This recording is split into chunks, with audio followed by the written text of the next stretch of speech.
के ताई है, मन को संकल्प है। हमारे बीच में परम श्रद्धेय अग्र मलूक पीठाधीश्वर, हम सबन के श्रद्धा स्थानक पूज्य महाराज श्री से विनम्र निवेदन है कि आप अपनी वाणी के द्वारा हम सब लोगों को प्रेरणा प्रदान करें।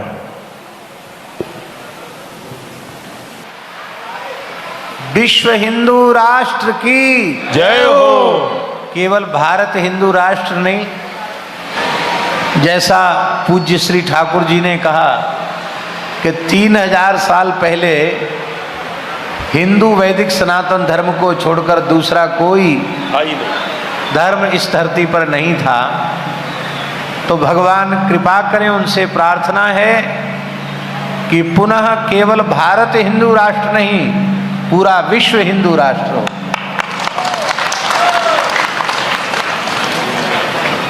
आज भाद्र शुक्ला नवमी जो भागवत जयंती के रूप में प्रसिद्ध है, श्री चंद्र नवमी के रूप में प्रसिद्ध है, एक आचार्य की जयंती है। उस जयंती के पुनीत अवसर पर श्री कृष्ण कृपाधाम में इस प्रकार की सभी पूज्य संतों की, धर्माचार्यों की, तीर्थ पुरोहित पंडा पुजारियों की सामूहिक उपस्थिति और 7 नवंबर से 16 नवंबर तक भगवान के प्राण प्यारे भक्त पांडवों की राजधानी इंद्रप्रस्थ दिल्ली और इस भारतवर्ष की राजधानी दिल्ली से आरंभ होकर ब्रजभूमि में श्रीधाम वृंदावन में आकर संपन्न होने वाली यात्रा की कार्य योजना, यहाँ की सूचना, वो बैठक यहाँ समायोजित हो रही है। ये निश्चित ही हम सब ब्रजवासियों के लिए भी बहुत सौभाग्य की बात है। तो हमको ऐसा लगता है कि श्री हमारे अत्यंत प्रिय और अत्यंत समादरणीय, पूरे विश्व में भारतीय सनातन संस्कृति के ध्वजवाहक पंडित श्री धीरेन्द्र कृष्ण शास्त्री जी, ये तो माध्यम है ही। हमको लगता है कि ये 7 नवंबर से आरंभ होने वाली जो यात्रा है, इसका नेतृत्व यज्ञेश्वरी जगत जननी पूज्या गौ माता ही कर रही हैं। तो केवल क्योंकि हिंदू राष्ट्र की जो परिकल्पना है वो तभी साकार होगी जब भारतवर्ष की धर्म प्राणधरा गोवध के कलंक से मुक्त होगी। गो आधारित शिक्षा, गो आधारित चिकित्सा, गो आधारित कृषि और गो आधारित समग्र इस राष्ट्र का विकास, ये जब तक क्रियात्मक रूप में पूरे देश में स्थापित नहीं होगा, तब तक पूर्ण रूप से हिंदू राष्ट्र स्थापित हो जाए, इसमें कठिनाई है। दूसरी बात यह है कि पता नहीं भगवान की क्या इच्छा है, ये तो भगवान ही जाने। नह्यस्य करहि चिद राजन पुमान वेद विदित सितम अस्य विदितम कोपि न वेद। ये क्या करना चाहते इसको कोई जान नहीं सकता, हम लोग केवल अनुमान करते हैं। लेकिन महाराज जी, सच्ची बात यह है कि जब 1947 में देश स्वतंत्र हुआ था, उस समय सनातनी विचारधारा के लोगों के हाथ में सत्ता आती तो हम पक्के तौर पर कह रहे हैं यहाँ कोई मुसलमान है ही नहीं, क्योंकि उनके 3 पीढ़ी, 4 पीढ़ी, 6 पीढ़ी, 10 पीढ़ी, 15 पीढ़ी पूर्व वो सब के सब हिंदू थे। यहाँ कोई मुसलमान नहीं था।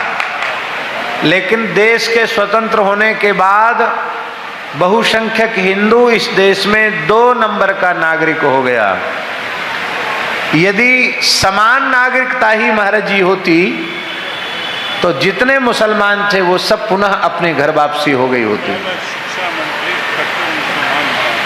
हाँ, पहला शिक्षा मंत्री कट्टर मुसलमान बनाया गया, लेकिन अब सफाई शुरू हुई है। जल प्रलय, अग्नि प्रलय, वायु प्रलय सब धीरे धीरे हो रहा है। प्रकृति भी अपना काम कर रही है और श्री बागेश्वर सरकार, श्री हनुमान जी भी हुंकार भर रहे हैं। इसलिए लगता है महाराज जी समय बदला है। नहीं, हमारी आपकी बहुत ज्यादा आयु नहीं, कुछ 100 साल के तो नहीं है। इसके पहले सनातन शब्द ही नहीं सुनाई पड़ता था। लोग हिंदू कहने में संकोच का अनुभव करते थे, लेकिन आज जो देखो वह सनातन सनातन सनातन शब्द उच्चारण कर रहा है। तो इसको देखकर लगता है गोवंश की सेवा और रक्षा के संबंध में भी बहुत चेतना जागृत हुई है। इसको देखकर ऐसा लगता है कि निश्चित ही समय बदल रहा है और इस बदलते हुए समय के साक्षी हम सब बनेंगे। इस समय सबको गिरिराज पर्वत से ठाकुर जी को उठाना है। सहयोग की लठियां सब अपनी अपनी लगा लें। तो ये बात बिल्कुल पक्की है कि जब कभी इस स्वतंत्र भारत का, हिंदू राष्ट्र भारत का इतिहास स्वर्णाक्षरों में लिखा जाएगा तो कहीं न कहीं हम लोगों की चर्चा भी आएगी। ये होना ही है, ये होना है, क्योंकि समय बहुत तेजी से बदल रहा है और जो सनातन की सेवा में, सनातन की रक्षा में कटिबद्ध होकर के प्रयुक्त होंगे वे ही बचेंगे। हमारे हनुमानगढ़ी के गौरव महंत श्री राजू दास जी महाराज तो क्या कहना, हनुमान जी की गर्जना ही इनकी वाणी से निकलती है। वस्तुतः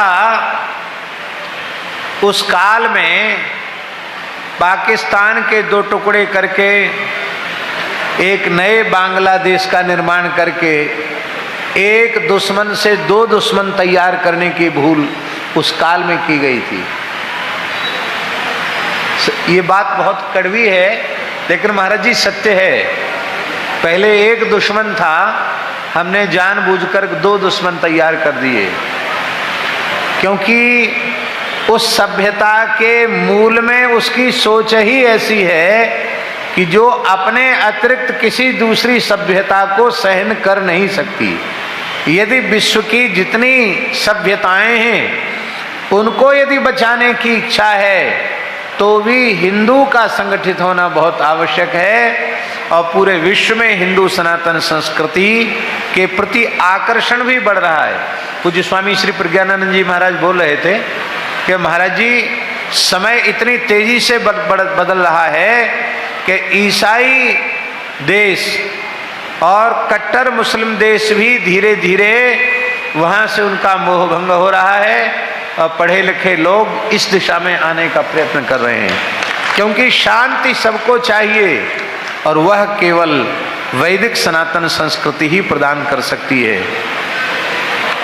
संगठित होने का कार्य द्वेष, वैमनस्यता, घृणा, इसको मिटाने का कार्य पहले स्वयं से आरंभ होना चाहिए, फिर उसका आरंभ परिवार से होना चाहिए, फिर गांव से होना चाहिए, फिर जनपद से, फिर प्रांत से, फिर पूरे राष्ट्र के स्तर पर यह कार्य होना चाहिए।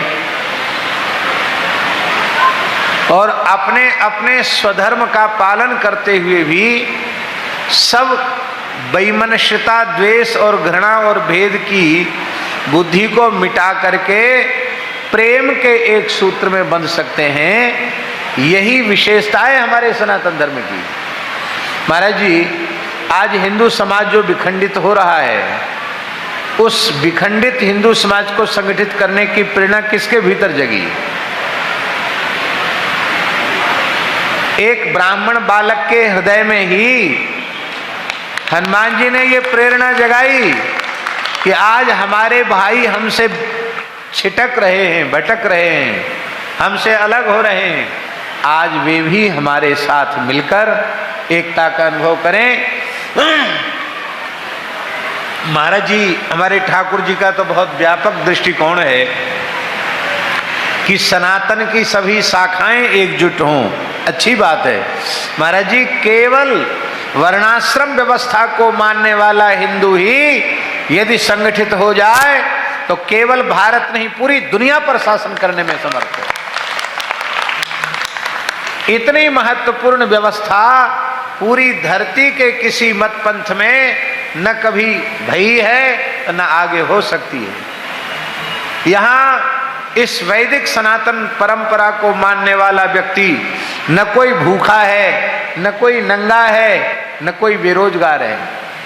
आज महाराज जी, हिंदू अपना रोजगार जन्म से सब छोड़ रहे हैं।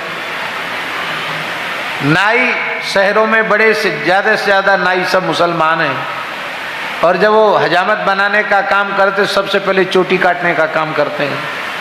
धोबी मुसलमान, नाई मुसलमान, दर्जी मुसलमान, माली मुसलमान, फल बेचने वाले मुसलमान, साग सब्जी वाले मुसलमान, ये सब काम कौन करते थे? ये सब काम हिंदू ही करते थे, और हिंदू छोड़ रहे हैं, सब बेरोजगारी बढ़ रही है। इसलिए पूरे समाज को इसलिए भी जागृत करना पड़ेगा कि आप आपसी बैर वैमनस्यता को त्याग करके आपके जो जातिगत वर्णगत जो आपके धर्म हैं, आपके जो रोजगार हैं, आपके जो कर्तव्य हैं, वो हमें करना चाहिए। हम आपसे बड़ी विनम्रता से पूछ रहे हैं, आज तीर्थ पुरोहित समाज पूरे भारतवर्ष के तीर्थों में न होता तो क्या तीर्थों की गरिमा महिमा को कोई समझ सकता था, कोई जान पाता? आज इतने लाखों लोग तीर्थों में आते हैं, उनको तीर्थ के महात्म्य को सुनाना, उनको प्रेरित करके अच्छे सत्कर्म में उनकी लक्ष्मी का विनियोग कराना और समय आने पर उन्हें सहायता भी करना, ये कौन कर रहा है?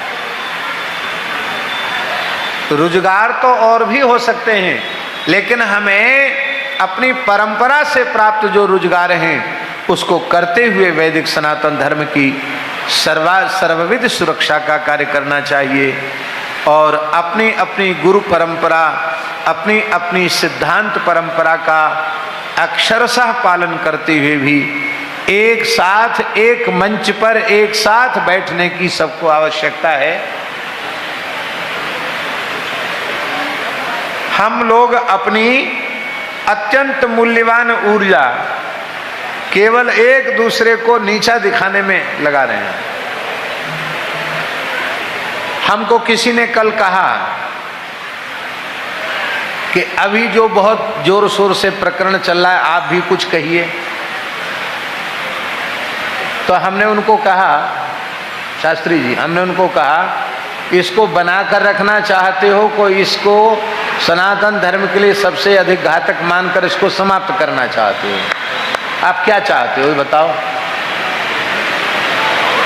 तो बोले समाप्त होना चाहिए। मैंने समाप्त होना चाहिए तो सब चर्चा बंद कर दो, समाप्त हो जाएगा।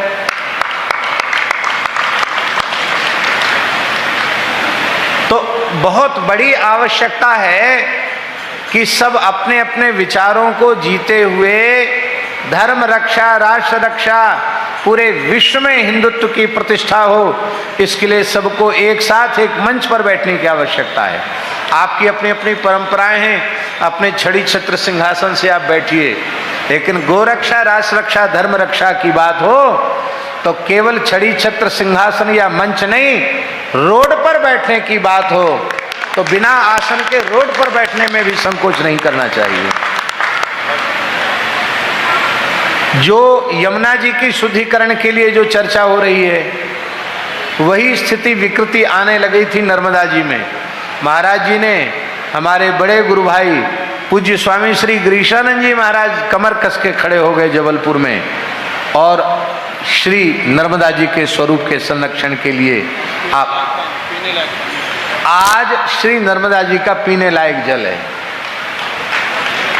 अभी हम सरकार से बोल रहे थे कि ये 7 नवंबर के पहले एक ऐसी बैठक हो जाए जिसमें उत्तर प्रदेश के मुख्यमंत्री, उत्तराखंड के मुख्यमंत्री, दिल्ली के मुख्यमंत्री, हरियाणा के मुख्यमंत्री हों और कुछ 2-4 संत भी हों और एक व्यवस्थित यमुना जी की योजना बन जाए जिससे हम ईमानदारी से कह सकें कि इतने समय के भीतर इस प्रकार से हम यमुनोत्री से लेकर और तीर्थराज प्रयाग तक श्री यमुना जी को अविरल और निर्मल इस प्रकार का निर्मल बना देंगे कि हम यमुना जी में गोता ही नहीं, हम यमुना जल पान का नियम ले सकें कि हम ब्रज में हैं तो हम यमुना जल पान करके ही रहेंगे। इन्हीं शब्दों के साथ इस संपूर्ण कार्यक्रम के प्रति, इस यात्रा के प्रति अपनी हृदय से पूर्ण भावना व्यक्त करते हुए इसमें भी हमने उपस्थिति दी है और जब जब जैसे जैसे समय भगवान कृपा करके प्रदान करेंगे हम यात्रा में भी उपस्थिति देंगे और पूर्णता में तो रहना ही है। और यह यात्रा ऐसी होनी चाहिए कि इतिहास बन जाए कि हाँ ऐसी कोई यात्रा हुई थी। और भैया अभी अपने घर की बात है, इतनी बड़ी यात्रा वृंदावन में आ रही है, ब्रजवासियों के घर में आ रही है, इसलिए अतिथि देवो भव का स्वरूप अनुभव करते हुए हम लोगों को सबको मिलजुल करके उसकी दिव्य भव्य स्वागत की तैयारी करनी चाहिए। और श्री यमुना जी के विशाल पुलिन में बहुत विशाल पंडाल होना चाहिए जिसमें कम से कम 5-7 लाख लोग उपस्थित हों, एक दुनिया में इतिहास बने कि हाँ कोई कार्य हुआ है। इन्हीं शब्दों के साथ इसलिए आज हमने मंगलाचरण नहीं किया, मंगलाचरण में हनुमान जी की गर्जना ही सुनाई, जय चित बोलो रामो लक्ष्मण महाबला। यह प्रार्थना करते हुए हम कामना करते हैं कि यह यात्रा निर्विघ्न, सानंद, संपन्न हो और अपने लक्ष्य को प्राप्त करे। यह यात्रा सफल यात्रा हो, गोरक्षा के क्षेत्र में भी, श्री यमुना जी के शुद्धिकरण के क्षेत्र में भी और जन जन में हिंदू चेतना की प्रतिष्ठा के लिए, कृष्ण जन्मभूमि के निर्माण के लिए यात्रा ऐसी सिद्ध हो। और ये बात बिल्कुल पक्की है, इस यात्रा में यदि सबने संगठित होकर के प्रयास कर लिया तो समझ लेना कि इसी बार कृष्ण जन्मभूमि मंदिर के निर्माण का मार्ग प्रशस्त हो जाए।